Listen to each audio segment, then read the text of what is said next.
smell of Southern cuisine is filling up the studio, and nothing goes better with food than a taste of jazz from one of the most legendary musicians.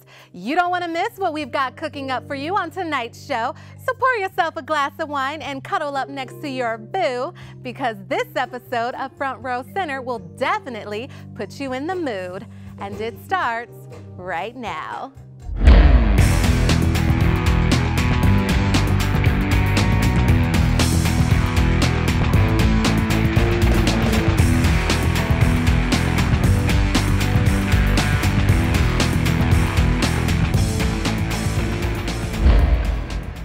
Everyone, I'm Honey Love. And I'm Zach Fuentes. There's so much to do in our city and so little time to experience it all. But Front Row Center is not only here to update you on what you've missed, but also give you the exclusive details on what you can still check out. That's right, and speaking of exclusives, we start off with an underground arts festival that showcases only local artists. Nakaya Berry has the story. I mean, it's cool. A lot of great people are coming together. It's just a cool, chill, good time. People can rock out, have some food, some drinks, and check out some art. It's better than I thought it was going to be before I came. Sometimes you go to things because your friends are there and you just want to hang out with them, and then you're pleasantly surprised when you show up. Artistic Armory is away from the Strip and downtown Las Vegas. Its event every third Saturday of the month brings artists together to showcase their work to the local community. Everybody's accepted, everybody is welcome, and everybody finds a piece of inspiration, whether or not they're into art or not. A lot of the downtown places aren't exactly the most nurturing of places when it comes to a new artist, so I like to think of it like a launching board. Maybe it'll give them the confidence to go out and do it somewhere else. Maybe it'll give them the connections to start doing other things. This gives people that extra push. Whether it's music, art, fashion, or arts and crafts, it's free for every artist to perform, display, and sell their work. I think it's important to have a platform for a local artist to show their work. A lot of art galleries around town usually always have outside artists come in, and the locals are always competing to get into the art galleries. And I think here, it's all local art. It's more underground, and I like that. So it's kind of like the underdog of the big galleries that are in town. It's just more local. So I prefer that as well because Vegas needs that. While you're supporting local art, you can also grab a bite from the food trucks, and you can watch live performances.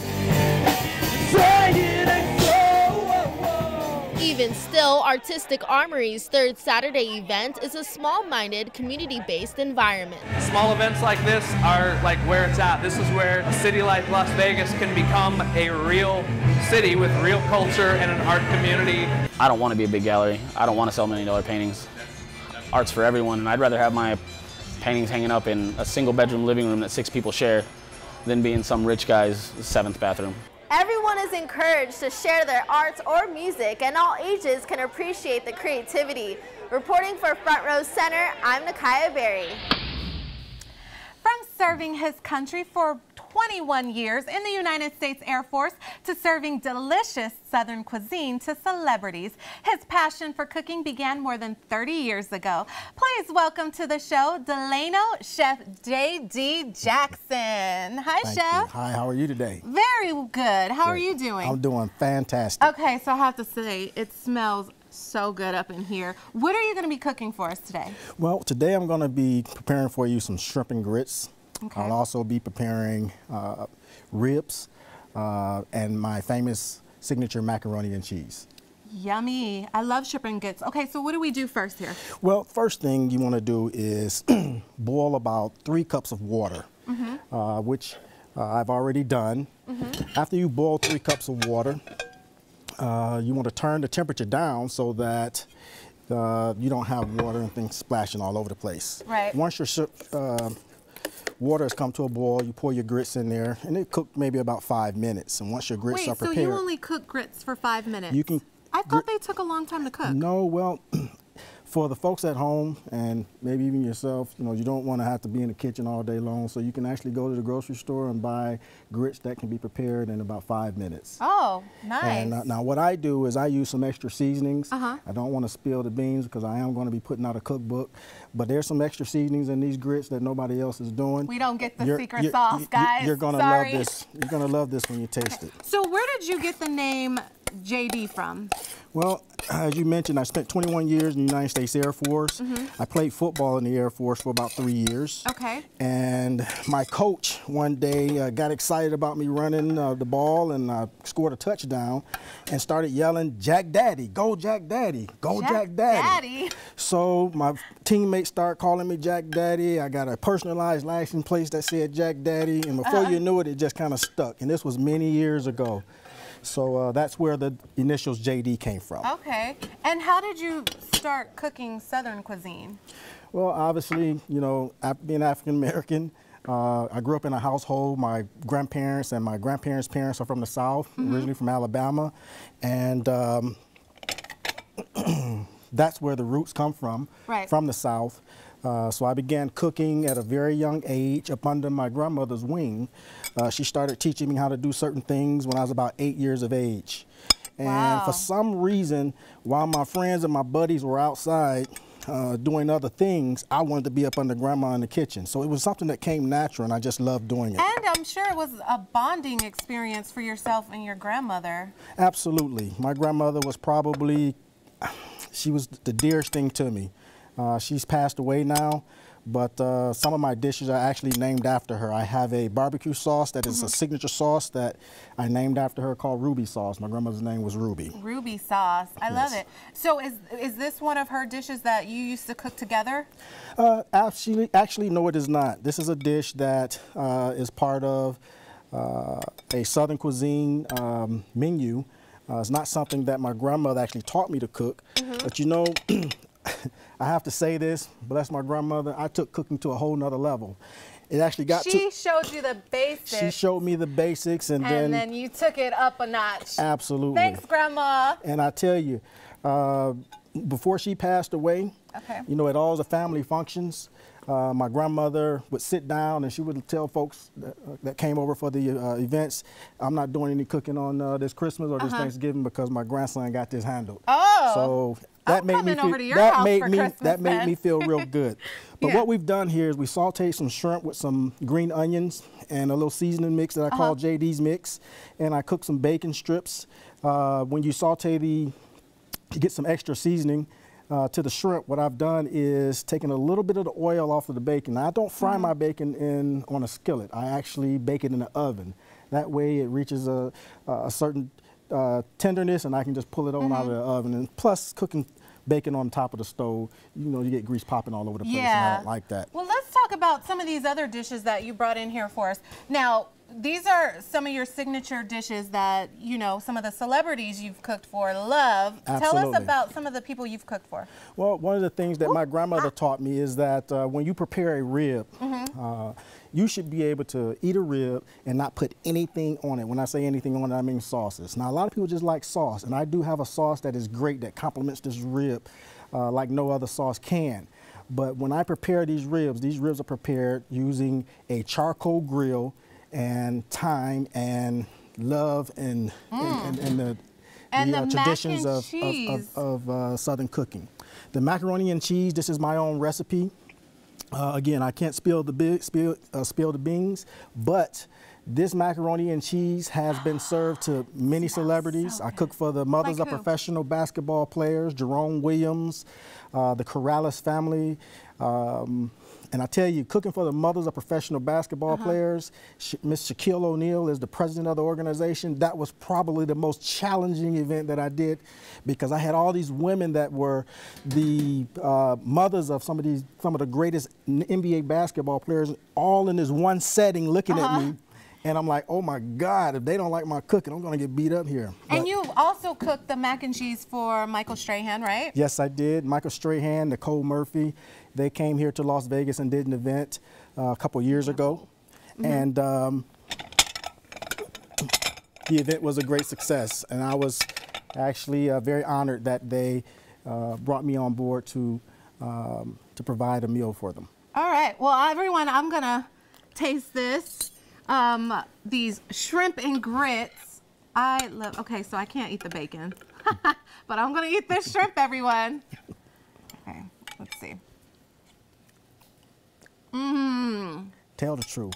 Oh, it's like, truthfully, it is seasoned to perfection. Well, thank you very much. I appreciate I that. have to say, I've never had grits seasoned this good before. I'm glad you like it. And the shrimp, very, very delicious. I promise you, no one else is preparing shrimp and grits with the ingredients and the techniques that I use to prepare this shrimp and grits. Nobody in Vegas is doing it. It's delicious. Well, thank you so much for being here. Thanks for having me here today.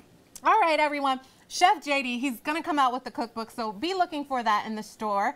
And coming up after the break, Zach talks to a global jazz legend who made his roots right here in Las Vegas. Don't go anywhere. Front Row Center. We'll be right back.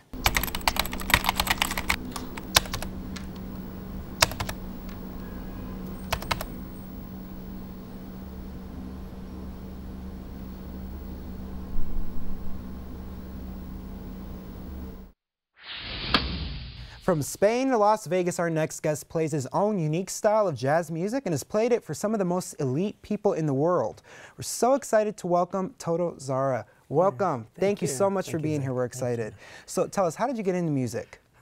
Well, my dad was a teacher, a guitar teacher in Spain, so I guess all the kids had to, learn how to play guitar. And did you like that when you were growing, like little? Yeah, I guess I was the one in the family that really liked the guitar. Others play keyboards and other things. So you weren't forced or anything? No. Well, when you're a kid, I guess you'd rather be playing, but not guitar, but.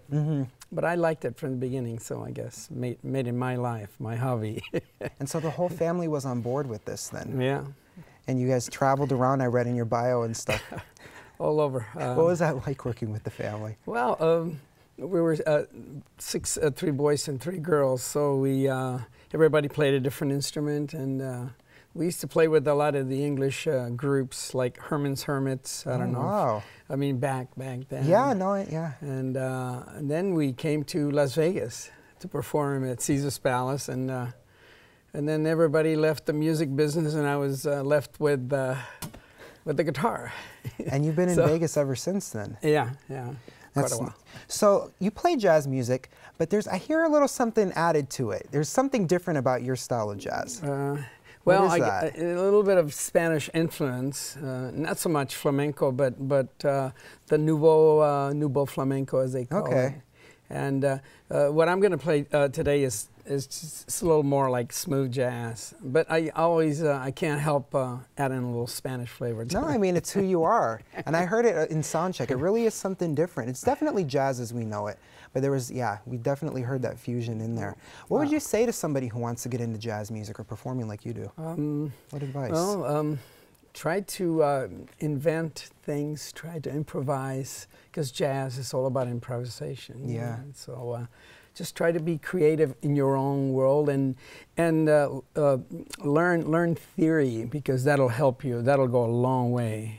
Just keep working at your craft. Yeah, because once you know music theory and you can read music and that, it expands. I mean, then you can really master an instrument. Without that, So just learn your craft, know your instrument. Yeah. Absolutely. All right, so what are you going to be performing for us today?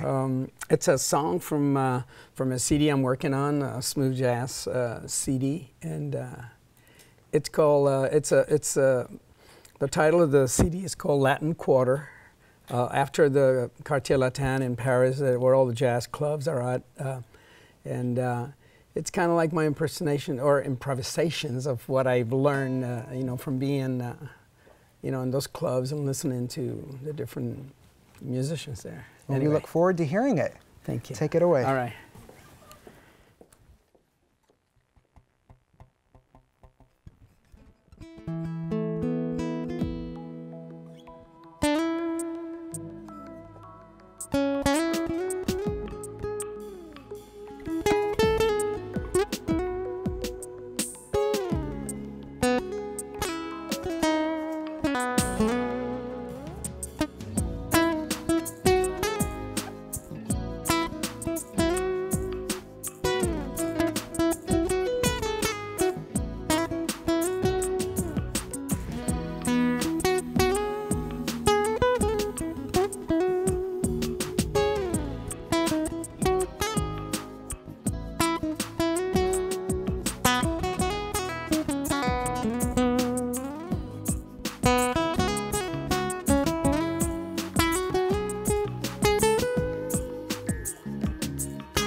Thank you so much. Toto Zara, CD's coming out soon, working on that. We're excited to hear it and hear more. Thank you. Head to his website to find out more about him or his music. And speaking of music, there's tons of concerts and festivals in downtown Las Vegas. Really has become the go-to place for locals. But sometimes you might just want to kick back and enjoy some good conversation with friends. Well, one group of friends turned their conversation into a web series. Janelle Vinoy has the story.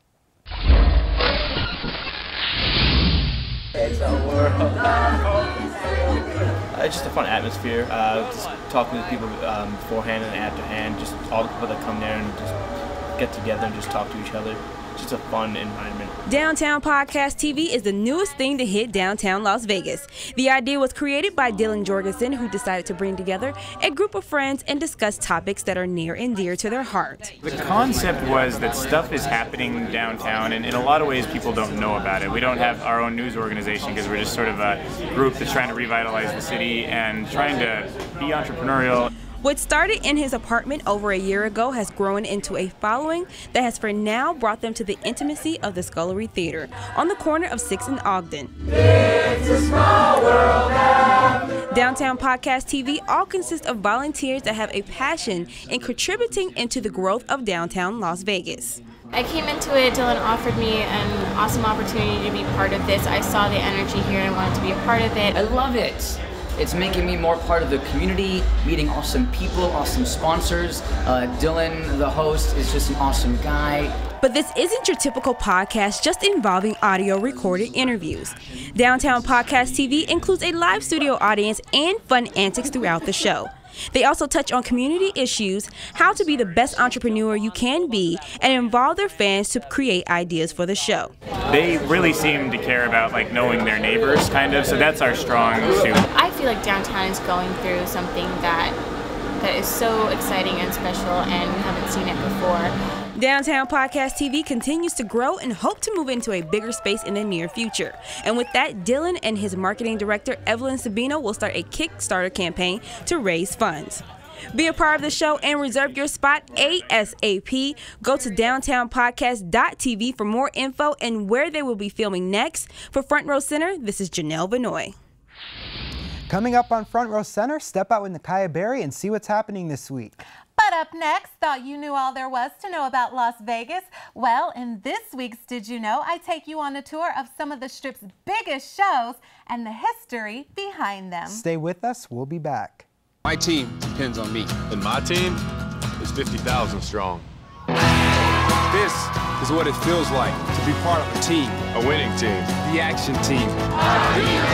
Get in on the action at actionteam.org. Are you in? One of the top things to do in Las Vegas besides gambling is seeing a show. But those shows can cost a pretty penny. Well, I've got a list of shows that won't cost you a cent. Here's another segment of Did You Know?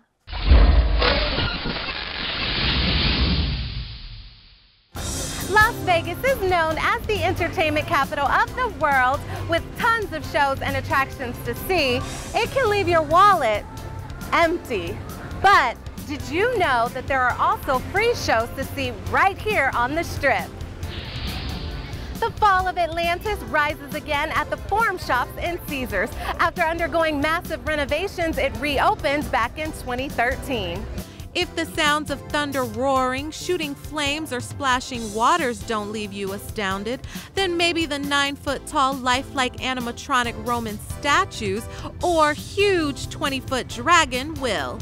King Atlas let his kingdom get destroyed by foolish pride, so don't let your pride get the best of you. The Fall of Atlantis can be seen daily, every hour, on the hour starting at 11 a.m. In 1989, the volcano at the Mirage erupted. Combining fire, music, and choreography, the best view of this spectacular show is right in front of the hotel. The volcano, which sits on 3 acres, is 54 feet high. The music composition was created by legendary Grateful Dead drummer Mickey Hart and Indian composer Zakir Hussain.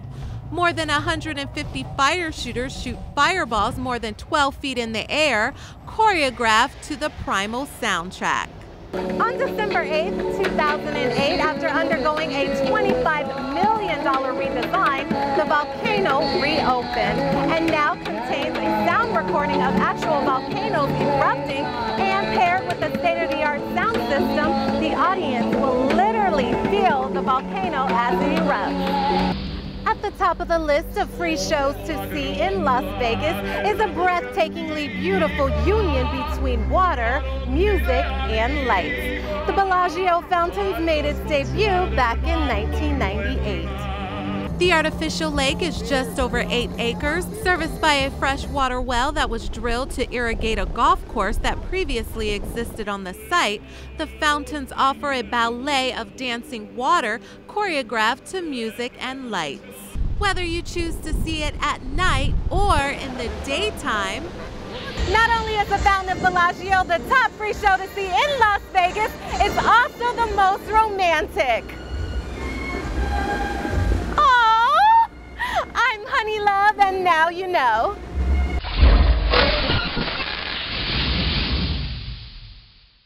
With so many creative outlets and artistic events, our city never ceases to amaze. Up next, Nakaya Berry lets you in on what some of those events are to give you a head start on your weekend plans. This week's events will get you out of your daily routine. I have it all laid out for you. Monday, August 4th is the weekly improv show at the Baobab Theater in Town Square, and there's a class before the show to practice your improv, which is an entertaining way to sharpen your public speaking skills. Learn to be quick on the uptake, turn it around, fire back, and then play it cool. The show is at 8 p.m. for $5 if you just want to enjoy some improv amusement, and the class is at 6 p.m. for $10. Tuesday, August 5th is the weekly open mic event Word Up. Have some food and drinks while listening to some poetry from 7 to 9 p.m. every Tuesday night. Wednesday, August 6th is the opening day for the new play at Super Summer Theater at Spring Mountain Ranch, Shrek the Musical. Tickets start at $12.95. You can purchase them at supersummertheater.org. Thursday, August 7th, there is a group called Mission I'm Possible, a street athlete sports initiative. They meet every Thursday at 7 p.m. at the downtown Container Park, so get your workout with them. Friday, August 8th, the Hard Rock Live on the Strip has a stage, a dance floor, a bar, and a patio. For Ravelation, it's filled with EDM and trap music fans. Saturday, August 9th, watch the world's highest-ranked hip-hop and street dancers. See who will win the gold at the Red Rock Casino.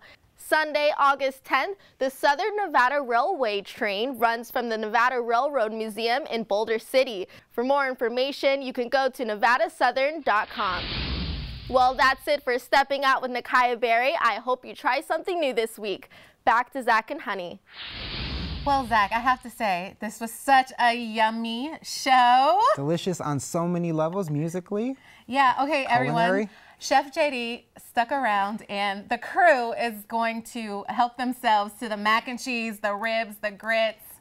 We're going to eat it all. I can't even concentrate. He's right there, and I just want to like make a dodge for that food. And then Toto's still here. Toto's still here. He's over there. And I guess he's going to play some jazz. We're going to eat, and we're going to have a big party. It's a party, right yeah. on? Sounds like fun. And did you know? Have you seen all of those shows? No, you know what? Most of them, but you know, it's been a long time since I've seen some of them, so I need to go back, especially since some of them have been updated. The one at Caesars is amazing, and they just redid that. They spent a ton of money, like I said in my package, on redoing that show. You have to check it out. I need to check it out. You guys need to too. We'll all go together. Everybody, let's all go down together. Walk the strip. When's the last time you've done that? It's been a while. It's been a while, I admit. All right, everyone. We always highlight the best events in town, and we want to do the same for you. So email us at frontrowcenterlv@gmail.com. And for past episodes, you can log on to unlv.tv. Be a part of our Twitter family too, and follow us at FRCLV. And don't forget to use the hashtag FRCLV to keep that party going. Like always, from the entertainment capital of the world, it's Vegas, baby, and it's all right here on Front Row Center. See you next time.